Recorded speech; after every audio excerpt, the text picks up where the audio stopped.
Hello, my name is Shelby Jackson Register, and I am a Master's of Science in Environmental Policy and Management, Fish and Wildlife Management candidate at American Public University System. Today we are going to discuss the Savannah River Basin and the impact of dams for EVSP 504 fisheries management. I selected the Savannah River Basin as an area of focus not only because of the number of dams located on the river, but also because of my familiarity with the various ecosystems, especially the river and estuary ecosystems on the Savannah River. The Savannah River starts in northeastern Georgia in Hart County. It flows south to Lake Hartwell, which was created by the Hartwell Dam, and continues its 300-mile flow to the Atlantic Ocean, where it is a major shipping port just south of Savannah, Georgia. During its flow, it provides rich nutrients for several types of ecosystems ranging from forests, swamps, bottomland forests, blackwater, and estuaries.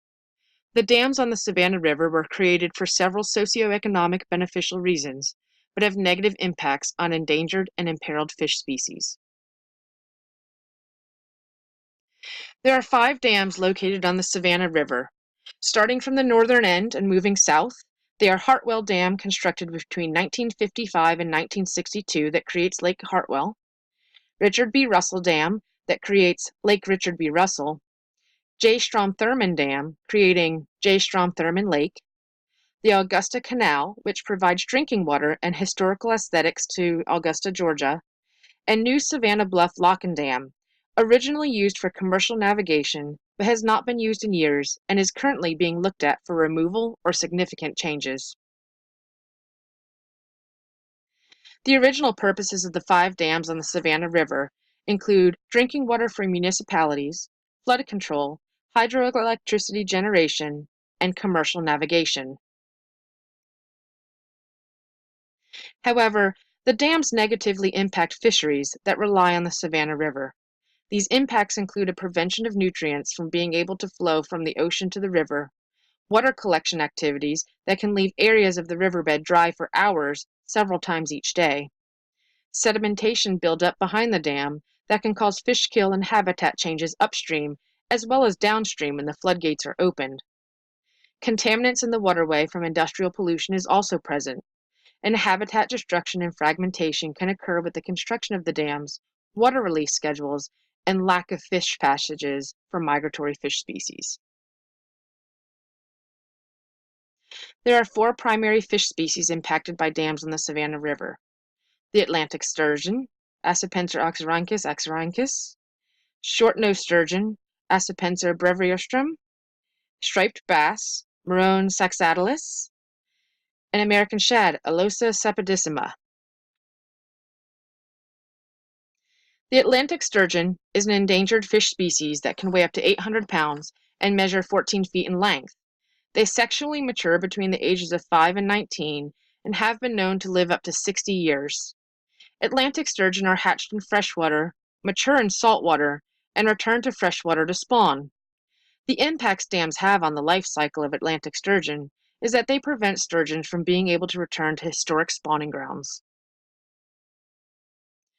The short-nosed sturgeon is smaller than its Atlantic relative. They weigh up to 25 pounds and measure around 3 feet in length. However, these sturgeon reach sexual maturity earlier than Atlantic sturgeons, at 2 to 3 years of age, but they can also live for 60 years. Their status is currently vulnerable, and the cause for their status is also their inability to return to spawning grounds in freshwater areas upstream the Savannah River. The striped bass is a known recreational fish. It has a status of least concern. The females grow much larger than males, and they produce 1 million eggs per 10 pounds of body weight.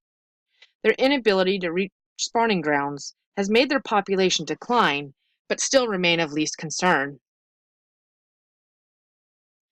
American shad is a smaller fish that is capable of producing flesh and roe for human consumption. It measures around 2 feet in length and weighs only 8 pounds. The shad also relies on the ability to migrate upstream for spawning, though its population remains least concern. An immediate concern on the Savannah River is the new Savannah Bluff Lock and Dam. The lock system has not been used since 1979, wherein it historically moved commercial ships up the river through a series of locks. As the Locken Dam no longer offers any type of socioeconomic functions, the decision is being made as to what to do with the structure.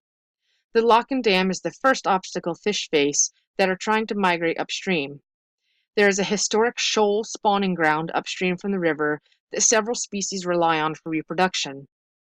A discussion began in 2017 with the U.S. Army Corps of Engineers for the addition of a fish passage to help migrating fish reach these spawning grounds. There are some key learning points in researching the dams and their impacts on the Savannah River. Migratory fish require the ability to swim between ocean and river environments to complete their life cycles.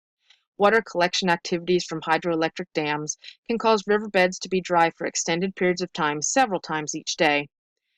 The construction of dams on the river bring industry to the river, and industry often brings pollutants to the river that affects the health of fisheries. Dams alter the hydrology, temperature, and chemistry, and cause fragmentation of fish habitats. Luckily, for several dams, the U.S. Army Corps of Engineers are working towards creating fish passages in dams that are unable to be removed.